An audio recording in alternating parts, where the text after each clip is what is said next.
Este podcast é orgulhosamente patrocinado pela Minimal Club. Dá uma sacada aqui, ó. Ela tá aqui, ó, e tá aqui também. Eu sempre faço podcasts com a blusa. E se você quiser saber mais, aqui na descrição tem um link para você comprar com 15% de desconto. Também tá aparecendo o QR Code na tela. Então não dá tempo mole não, já entra no site, reserva a sua, fica de minimal, igual a gente. De investimento. E ao longo do tempo eu queria te ouvir um pouco mais. Os fundos de investimento olhavam para isso já, analisando o perfil dos empreendedores, o negócio, a cultura. Isso em 20, 21, 22 explodiu. Colocaram como análise de ESG os grandes fundos. Em 23, um dos maiores fundos do mundo, a BlackRock, tirou isso do seu portfólio, né, como critério de seleção. Mas é bem óbvio que eles não deixaram de olhar esses elementos. Mas gerou um impacto ruim para a imagem ESG. Eu queria te ouvir um pouquinho desse movimento. Como é que foi isso em Brasil, em mundo? Como é que foi a leitura das pessoas?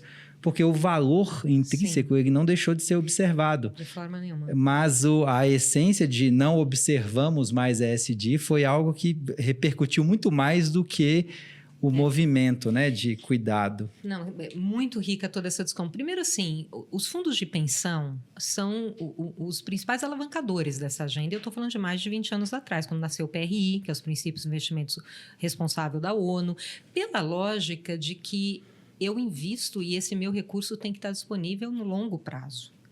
Eu preciso pagar a aposentadoria daqui a 30, 50, 80 anos. Qual é, então, a conduta dessa empresa onde eu vou investir? Né? E eles começaram, então, a querer saber não só sobre econômico, mas social, ambiental, governança. Então, fundos, especialmente os de pensão, têm um papel fundamental em toda essa agenda. Né? 2020, sim, é um divisor de águas, muito ancorado na pandemia. Sim. Né? Então, se tem lado bom de pandemia, não sei se isso é uma heresia, mas, enfim, é o fato de que as lideranças perceberam que está tudo interconectado. Né? Uma questão de saúde relacionada ao meio ambiente colocou a economia em lockdown. Então, é a partir de 2020 que as altas lideranças que não estavam envolvidas nisso chegam para essa discussão. CEOs e principalmente conselhos. Né? Então, realmente você tem um boom 2020, 2021, ESG, essa sigla ganha notoriedade neste momento aqui no Brasil. Investidores sempre usaram, né, fatores ESG na tomada de decisão, mas a sigla vem ali. 2020 é outro ano fundamental, Fórum Econômico Mundial traz essa temática no The Great Reset, uma grande redefinição, né? E Fórum Econômico é fundamental também no seu relatório de riscos globais, que já avisa há pelo menos 6 anos que os riscos ambientais são os principais riscos para o negócio. Isso é falado em Davos há mais de 5 anos. BlackRock publica, né, a carta anual do Larry Fink em 2020, dizendo que sustentabilidade se tornaria o padrão de investimento da BlackRock. E aquilo foi para a gente que trabalha no meio, assim, revolucionário. Foi revolucionário, foi divisor de águas, né, foi o que a gente precisava, um grande porta-voz falando em prol dessa agenda.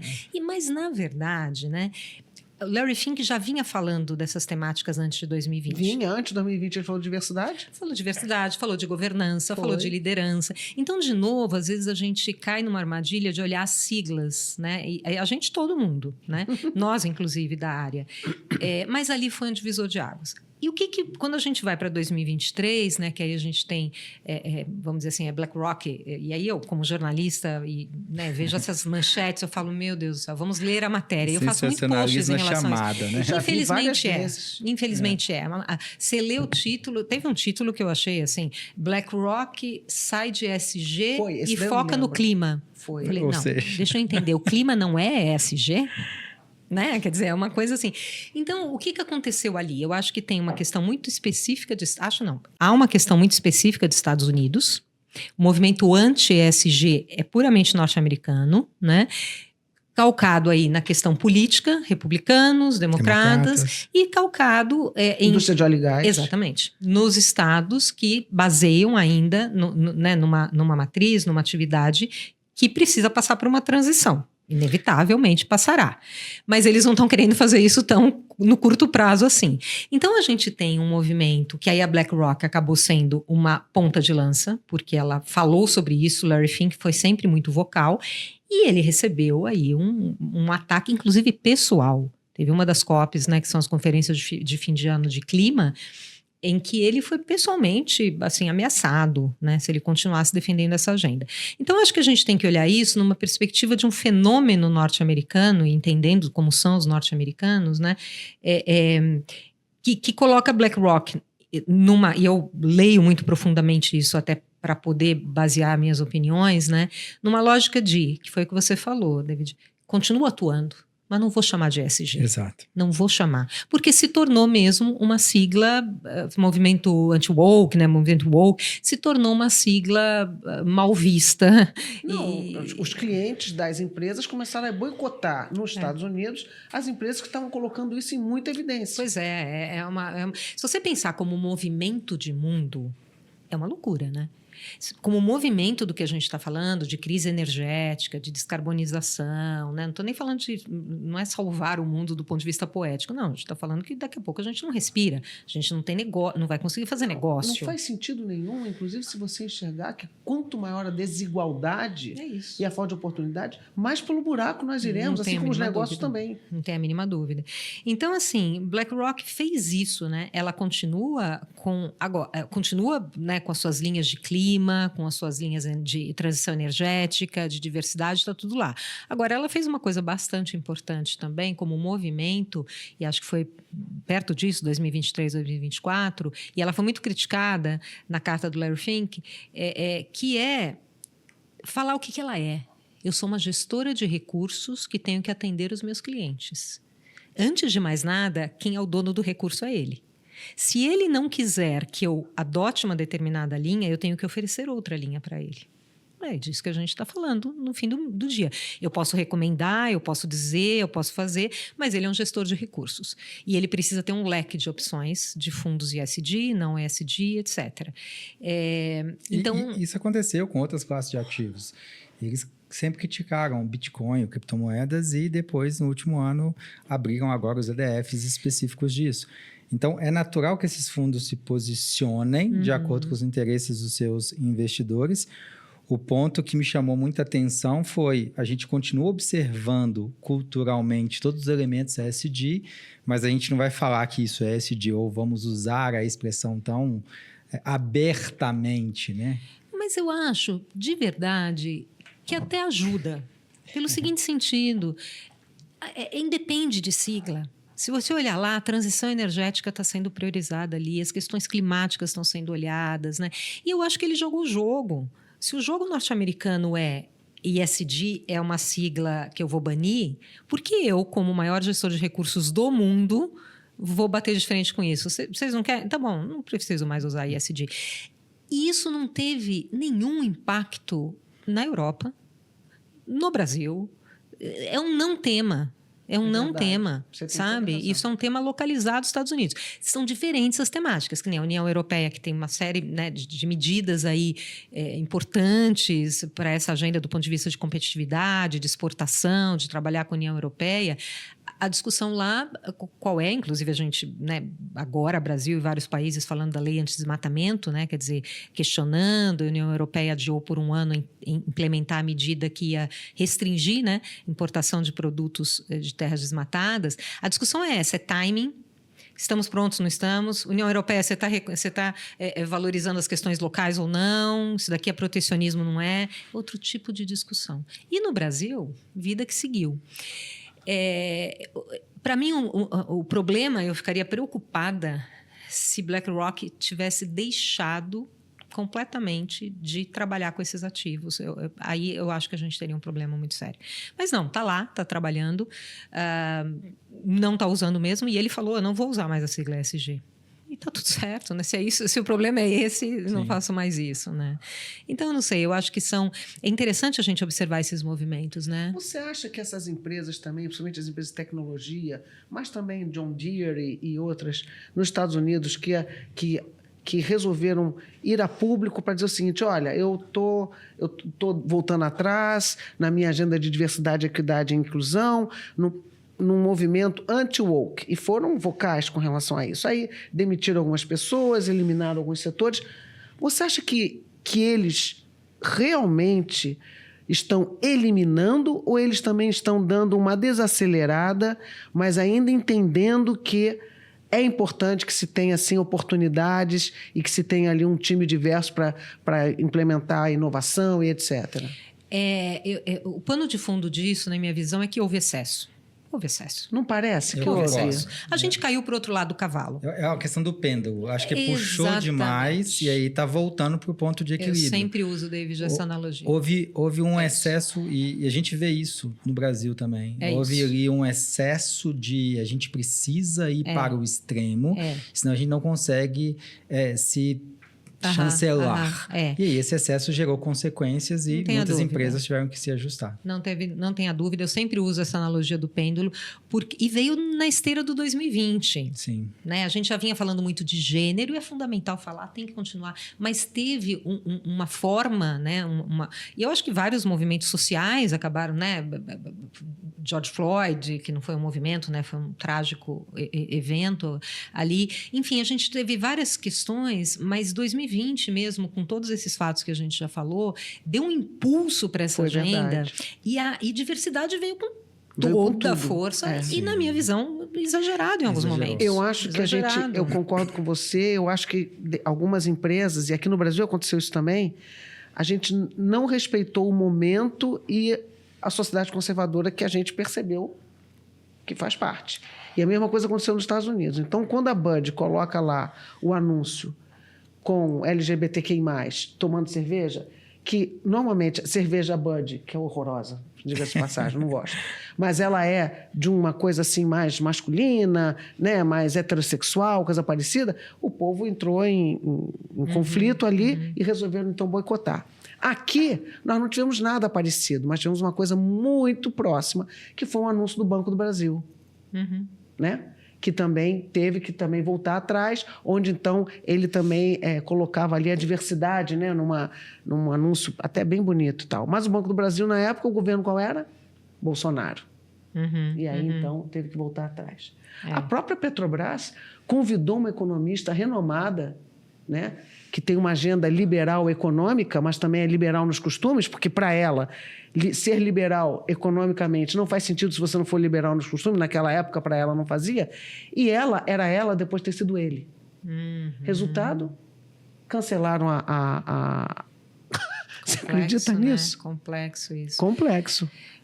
Eu acho que assim, por isso quando você traz a questão, as empresas, algumas, né, fechando as áreas e tal, eu tendo aí na sua segunda colocação, né, que é realmente assim, olha, calma, deixa eu entender o que isso significa para mim, que deveria ter sido o ponto de partida. Voltando à nossa discussão da estratégia, o que é diversidade na minha empresa? Isso. O que faz sentido eu fazer? Fala com com o futuro da minha empresa. Com a atividade que eu faço e tal. Então, assim, as empresas foram sendo pressionadas, foram, né, adotando milhões de programas, fazendo. E agora eu acho que tem, sabe, vamos olhar para isso de outra forma. Acho que é inconcebível um retrocesso no reconhecimento que diversidade é um valor para o negócio.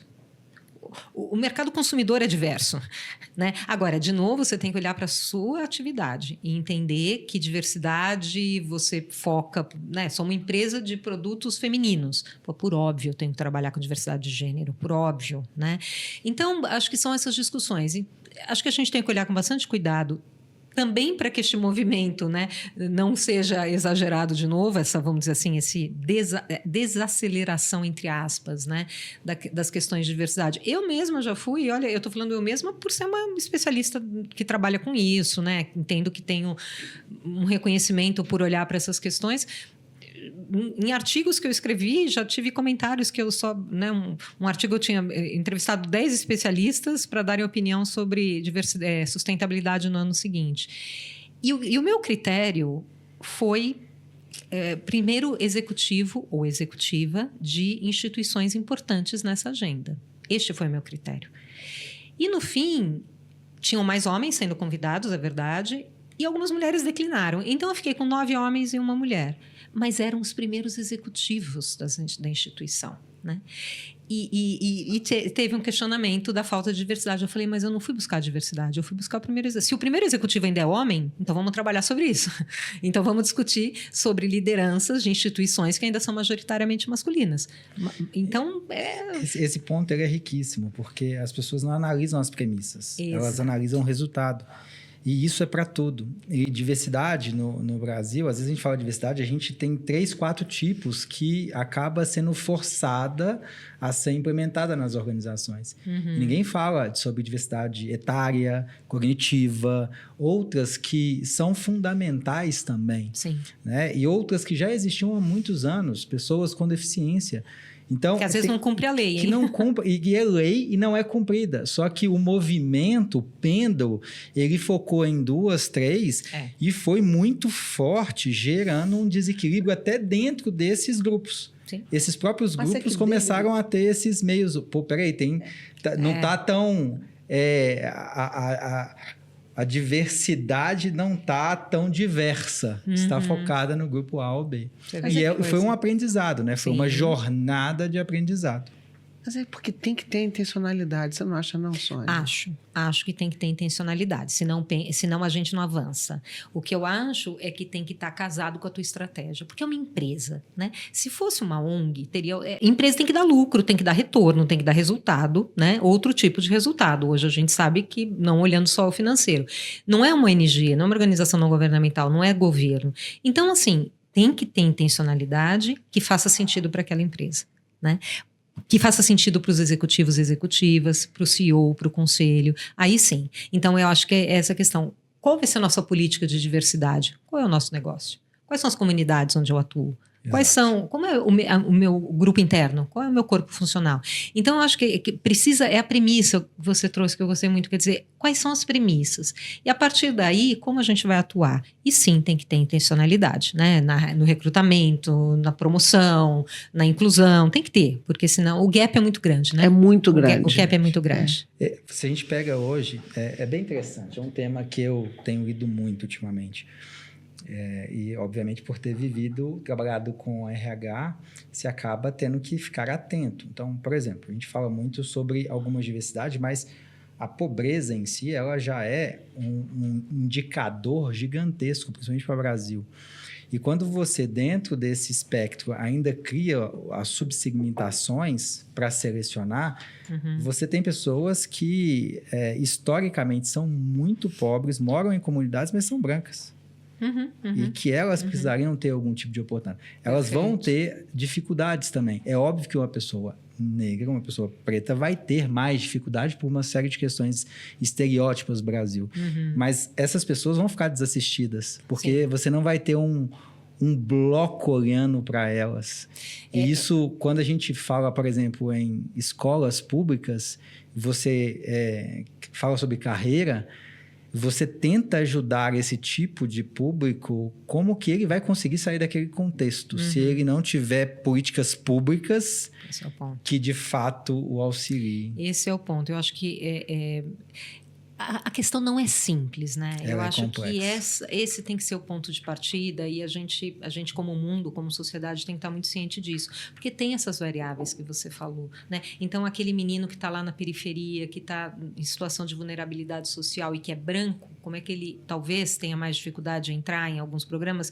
Não sei, mas a gente precisa discutir. E precisa discutir no âmbito de política pública. Exato. É isso. E nesse sentido, por exemplo, as empresas têm institutos, fundações, as suas atuações de investimento social privado e tem trabalhos maravilhosos sendo feitos. Mas política pública é que dá escala, né? Política pública que mexe o ponteiro. O ponteiro vai ser lá. É verdade. E eu acho que a gente patina muito, né? Ainda. Mas fizemos grandes avanços, né, Sônia? Sim, eu Você acho vê que o sim. Enem, por exemplo, foi uma democratização absurda das universidades. As cotas também mudaram o patamar de muitas pessoas que não tinham oportunidade? Eu acho que sim, acho que assim, não fizemos mais nada do que obrigação, né? No bom sentido, como país, um país tem que olhar para isso prioritariamente, né? Agora, acho que a gente teria que encarar a educação, né? Ali, educação mesmo, um programa educacional, né? Que essa fosse a prioridade zero desse país, né? Você foi cirúrgica agora. Para mim, o maior pilar hoje para esse país seria a educação. educação. Exato. E se a gente fala de educação de base, se dá muito mais oportunidade. É isso. A gente trabalhou muito, e é um processo de amadurecimento, né? Eu acho que a gente fez, obviamente a gente pode considerar como mais que obrigação, mas fez muitas coisas legais. Agora é amadurecer esse modelo para os próximos anos, né? Sair dessa etapa das faculdades. Vocês me deram uma ideia agora? Sabe o que a gente tem que trazer aqui? O diretor do Todos pela Educação. Todos pela Educação. Eu estava no lançamento, que foi no Museu do Ipiranga. Foi tão emocionante isso, nem sei há quantos anos. Todos pela Educação deve ter 10 anos, 15 anos, 15 por anos, aí. É um ator fundamental para essa discussão. Sim, porque quando a gente fala de educação, você dá acessibilidade na graduação, na pós-graduação, esse jovem, essa criança, ela não teve ensino básico. Tem que ser na base. E ela tem dificuldade. Então, ela entra numa faculdade, mas muito atrás na corrida. E ela vai competir com pessoas que tiveram alguma educação minimamente. É isso. E aí, falta muitos elementos. E agora, aonde concluindo o raciocínio, eu vejo que precisa amadurecer esse processo, descendo um pouco mais o processo de acessibilidade. Imagina se todas as escolas particulares, já que eu não consigo melhorar a educação na escola pública, como deveria ser, como seria ter determinadas cotas ou incentivos para que essa comunidade acessasse as escolas particulares. Então, tem mecanismos, tem vários, mas, obviamente, o melhor dos mundos é a melhor educação de base do país. Cria mecanismos para que elas tenham, obviamente, uma acessibilidade. Né? Coloca como bandeira, né? Eu acho que hoje, acho que a gente avançou em programas, sim, acho que a gente avançou em iniciativas. Alguns estados avançaram não tem muito. Dúvida. Mas o sonho que eu tenho é ver isso como foi Coreia do Sul. Sim. Coreia do Sul. Nós vamos implementar a educação aqui. E isso é a minha bandeira número 1. Sabe? É a narrativa, né? É a forma que... Isso, é a narrativa, é a intencionalidade, né? É uma convergência para essa temática. Seria alguma coisa parecida como a gente já teve aqui em alguns dos nossos governos, que é, eu vou acabar com a fome. É isso. É disso que eu estou falando. Eu vou falar no Fome Zero, eu quero que a miséria seja eliminada desse país, eu vou fazer Bolsa Família, Bolsa isso, Bolsa aquilo, né? Então, você está dizendo esse tipo de movimento assim... que realmente mesmo, faça a mudança. De propósito de um país. E isso é uma questão profunda, né? Uma questão profunda. De uma certa forma, quando a gente olha para as questões climáticas, hoje a gente vê uma grande intencionalidade. Até porque COP30 ano que vem, G20, óbvio, né, que a gente, como o Brasil, tem que olhar para todas essas questões. Mas a gente vê, né, uma intencionalidade, uma preocupação, acho que tem que ter mais, mas enfim... que não é, vamos dizer assim, o que eu falei antes, que eu acho que é uma grande bandeira, mas a gente está olhando, não sei se é o meu viés também como especialista que acabo tendo acesso a essas informações, né, que eu acho positivo, mas de novo eu acho que assim, educação, e está na base inclusive para essas questões, sem dúvida, né, para clima, E aí, curtiu esse corte? Então tá na hora de você compartilhar também o seu amor com a gente, né, dá a curtida, aquele comentário, mas principalmente não deixa de se inscrever aqui para acompanhar todos os próximos cortes. A gente não vai parar de fazer conteúdo não, mas eu vou parar 3 segundos para esperar você comentar ou assinar a gente. Beleza? Tô te esperando no próximo. Big Deals Experts, o podcast do Investidores VC que reúne especialistas do mercado e insights para impulsionar startups.